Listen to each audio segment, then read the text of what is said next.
जहाँ रेडिएशन निकलेगा ना वहाँ वहाँ ये लेड का गेट यूज होता है। तो बड़ा ही पहले लकड़ी का एक दरवाजा बनाएगा, दिखने में उसे जो रहेगा लकड़ी का, अंदर क्या चीज है, लेड। इसीलिए हॉस्पिटल में जहाँ रेडिएशन सीटी स्कैन मशीन होता है, अदरवाइज में अगर रेडिएशन छोड़ देंगे ना मरीज को तो कोई दिक्कत नहीं है। मरीज क्या है, एक दिन आएगा 2 दिन आएगा, लेकिन सोचिए जो वहाँ का एम्प्लॉई है और अंदर जो पेशेंट जाता है वो एगो जैकेट पहनता है 5 किलो से ज्यादा, कोनो 15-15 किलो का होता है। हल्का हल्का कहीं गला उंगर उंगर बच जाता है तो उसके आगे एक ना ताबीज की तरह लटकाया जाता है।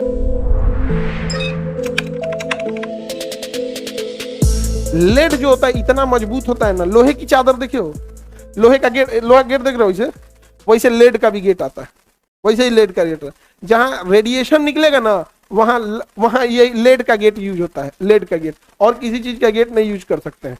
जैसे सीटी स्कैन मशीन है उसमें रेडिएशन होता है, एक्सरे मशीन है उसमें रेडिएशन है, एमआरआई में रेडिएशन नहीं है, अल्ट्रासाउंड में रेडिएशन नहीं है। उसको कौन सी मशीन लाया, दरवाजा बंद कर दिया, खत्म।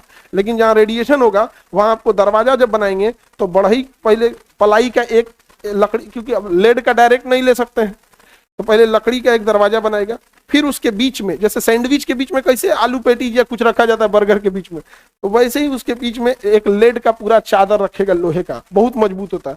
अब उसके ऊपर फिर से लकड़ी को रखेगा, सटाएगा, फिर ड्रिल मारेगा, अब उसके बाद खड़ा करेगा, इतना भारी हो जाएगा, दिखने में उसे जो रहेगा लकड़ी का, अंदर क्या चीज है, लेड। और लेड लोहा से ज्यादा कंपेटिटिवली भारी होता है, मतलब सेम आकार का अगर लेड रहेगा और सेम आकार का लोहा रहेगा, लोहा लेड भारी रहता है। लेड की खासियत है कितनों हानिकारक रेडिएशन होगा सोख लेगा अपने पास। इसीलिए हॉस्पिटल में जहाँ रेडिएशन सीटी स्कैन मशीन होता है वहाँ लेड का दरवाजा होता है, दिखता नहीं है क्योंकि लकड़ी के बीच में डाल दिया है। तो जो रेडिएशन है लकड़ी चीर दिया है, लेकिन बीच में लेड को आके नहीं चीर पाता है। अदरवाइज में अगर रेडिएशन छोड़ देंगे ना तो उसके मशीन के बाहर से रेडिएशन हॉस्पिटल में घूमेगा। मरीज को तो कोई दिक्कत नहीं है, मरीज क्या है, एक दिन आएगा 2 दिन आएगा, लेकिन सोचिए जो वहाँ का एम्प्लॉई है उसको तो डेली आना जाना है, थोड़ा भी लगेगा तो 6 महीना में कितना रेडिएशन झेल लिया है। 6 महीना में तो बहुत रेडिएशन झेल लिया, तो पता चला गया होगा कोनो एक अंग में कैंसर हो गया, उसी को क्या हो गया, कैंसर हो गया।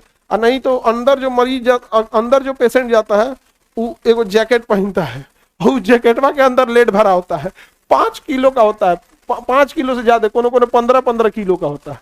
उसे लेड एप्रेन कहते हैं। जब अंदर जाएगा ना सीटी स्कैन पहने तो उसको ऐसे पहनेगा जैकेट की तरह, इतना मोटा होता है, और तब जाएगा, नहीं तो उसके तो यहाँ पे क्या आता है, रेडिएशन आता है। और रेडिएशन को कौन सोख लेता है, लेड। लेकिन फेस वोस तो बच जाता है, हल्का हल्का कहीं गला उंगर उंगर बच जाता है तो उसके आगे एक ताबीज की तरह लटकाया जाता है, टीएलडी उसको बोलते हैं, टीएलडी बैच। इतना बैच लटकाया रहता है। तो उसको जब भी ड्यूटी पे आएगा टीएलडी बैच पहन के आएगा, जब भी अंदर जाएगा बाहर आएगा, मरीज को बचाने, पता चला मरीज हिल गया, नहीं समझा गया,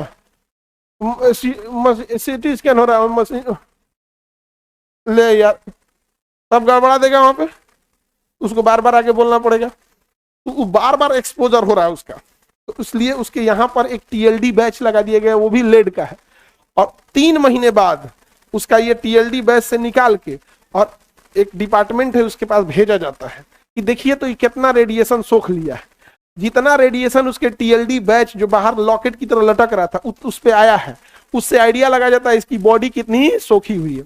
और अगर उसका एक तय रेडिएशन मानक से ज्यादा आया तो उसमें 2 फेस होते हैं, ये नॉर्मल, ये मीडियम और एकदम रिस्की।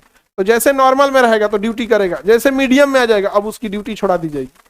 अब अगले 3 महीने तक उसको उस डिपार्टमेंट में ड्यूटी नहीं दिया जाएगा, उसको कहीं हॉस्पिटल में दूसरा काम दीजिए या घर भेजिए, सैलरी नहीं काट सकते।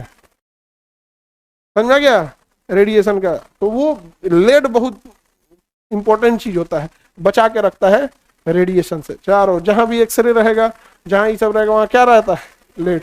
विदाउट लेड रेडिएशन देगा ही नहीं आपको। अब मशीन आती है, एक AERB डिपार्टमेंट होता है, वो आके जांच करता है रेडिएशन का, कहीं लीकेज तो नहीं है रेडिएशन। जहां लीकेज रहेगा रेडिएशन ना, रिपोर्ट लगा देगा, अगले महीने फिर आएंगे। बैठे रहिए यहाँ पर, समझे।